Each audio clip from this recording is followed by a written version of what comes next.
ఒక అమానమైన సంఘటన జరిగింది. ఇప్పుడు ఈ అమానమైన సంఘటన గురించి నేను చెప్పిన తర్వాత నిజంగా మీరు కళ్ళంట నీళ్ళు తెచ్చుకుంటారు. నిజంగా భారతదేశంలో ఇటువంటి పరిస్థితి ఎందుకు ఏర్పడింది? మన భారతదేశం ఒక ఆధునిక భారతదేశంలోని ఎంత టెక్నాలజీ ఉండి కూడాను ఎందుకు ఇటువంటి పరిస్థితి ఏర్పడిందని చెప్పేసి 100% మీరు బాధపడతారు.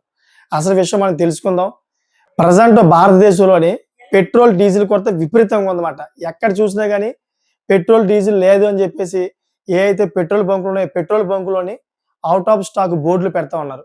సో, దీనివల్ల ప్రజలు చాలా ఉధృత వాతావరణం చూస్తా ఉన్నారు. అదేవిధంగా చాలా ప్లేసుల్లో అయితే ఉధృతలు ఎక్కువైపోయాయన్నమాట. ఒకే పెట్రోల్ బంక్ మీద మూకుమ్మడిగా మాకు పెట్రోల్ కావాలా, డీజిల్ కావాలని చెప్పేసి ఒకేసారి ఈ జనాలందరూ కూడా ఎళ్ళడంతోటి ఇప్పుడు ఇటువంటి వాతావరణం మనం చూస్తా ఉన్నాం.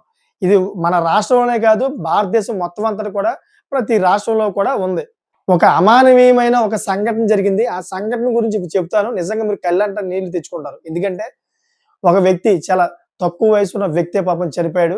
చనిపోతే వాళ్ళ కుటుంబస్తులందరూ కూడా అతనికి దహన సంస్కారాలు చేయాలి కాబట్టి ఒక వెహికల్ అయితే ఏర్పాటు చేశారు. ఎందుకంటే సిటీలోనే వెహికల్ ఏర్పాటు చేస్తారు కాబట్టి సిటీలో వెహికల్ ఏర్పాటు చేస్తే అంతిమయాత్ర వెహికల్ అయితే అక్కడి నుంచి శ్మశాన వాటికి తీసుకెళ్ళడానికి బయలుదేరింది. బయలుదేరిన క్రమంలోని కరెక్ట్‌గా శ్మశాన వాటికి ఎళ్ళే ముందు ఆ బండిలో డీజిల్ అయిపోయింది. డీజిల్ అయిపోతే దగ్గరలో ఉన్నటువంటి ఏదైతే పెట్రోల్ బంక్ ఉందో ఆ పెట్రోల్ బంక్ దగ్గరికి తీసుకెళ్లారు.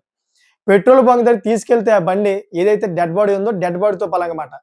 అక్కడ ఆ ఉధృత వాతావరణం చూసి మొత్తం డ్రైవర్ కూడా షాక్ అయ్యారు. అదేవిధంగా ఎవరైతే చనిపోయిన వ్యక్తి బంధువులందరూ ఉన్నారో వాళ్ళందరూ కూడా తీవ్ర దుఃఖంలో ఉన్నారు ఆల్రెడీ పాపం.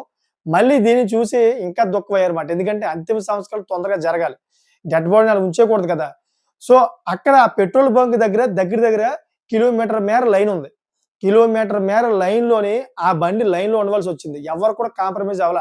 మాకు పెట్రోల్, డీజిల్ కావాలని చెప్పేసి ప్రతి ఒక్కరు కూడా లైన్‌లో ఉన్నారు. ఒకే పెట్రోల్ బంకు. సో, అక్కడ పాపం అదే లైన్‌లోని వాళ్ళు వేచి చూసారు. కనీసం 2, 3 గంటలు వేచి చూసారు. 2, 3 గంటల తర్వాత ఆ పెట్రోల్ బంక్‌లో పెట్రోల్ అయిపోయింది. నిజంగా అక్కడ ఉన్నటువంటి ప్రజలందరూ కూడా ఈ అమానవీయమైన సంఘటన చూసి అందరూ కూడా కన్నీళ్లు పెట్టుకున్నారన్నమాట. పాపం తక్కువ వయసులో చనిపోయాడు. మళ్ళీ ఇటువంటి పరిస్థితి ఏర్పడింది. ఏంటి మన భారతదేశంలో ఇటువంటి కొరత ఏర్పడింది ఏంటి అని చెప్పేసి ప్రతి ఒక్కరు కూడా పాపం బాధపడ్డారన్నమాట. ఎందుకంటే ఈ యుద్ధ వాతావరణం వచ్చిన తర్వాత ఎటువంటి కొరత ఏర్పడుతుందో మీ అందరికీ తెలిసిందే.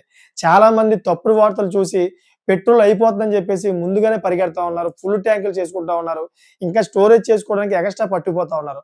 దానివల్ల పెట్రోల్ బంకులో ఉన్నటువంటి ఏదైతే పెట్రోల్, డీజిల్ ఏదైతే ఉంటదో అదంతా కూడా స్టాక్ అయిపోతుంది. దానివల్ల చూసారు కదా ఇప్పుడు ఏం జరిగిందో ఇదంతా కూడాను ఉత్తరప్రదేశ్ ఏదైతే లక్నో ఉందో ఉత్తరప్రదేశ్ లక్నోలో ఇదంతా కూడా జరిగిందన్నమాట.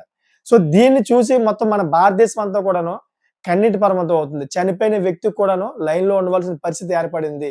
చనిపోయిన వ్యక్తిని శ్మశాన వాటికి తీసుకెళ్లాలంటే పెట్రోల్, డీజిల్ లేదు. ఏంటి పరిస్థితి మాకు కల్పించావు దేవుడా అని చెప్పేసి అక్కడ ఉన్నటువంటి ప్రజలందరూ కూడా కన్నీటి పరమతమయ్యారన్నమాట. సో, ఈ యుద్ధం రావడం వల్ల ప్రపంచ దేశాలు అన్నీ కూడా ఇదే పరిస్థితి ఏర్పడింది. ప్రపంచ దేశాల్లో ప్రజలందరూ కూడా ఇటువంటే ఇబ్బందులు పడతా ఉన్నారు. చూసారు కదా! ఇటువంటి లేటెస్ట్ ఇన్ఫర్మేషన్ కోసం నా ఛానెల్ సబ్స్క్రైబ్ చేసుకోండి. అదేవిధంగా ఈ వీడియో మీద మీకేమనిపిస్తుందో కామెంట్ చేయండి. Thank for watching friends.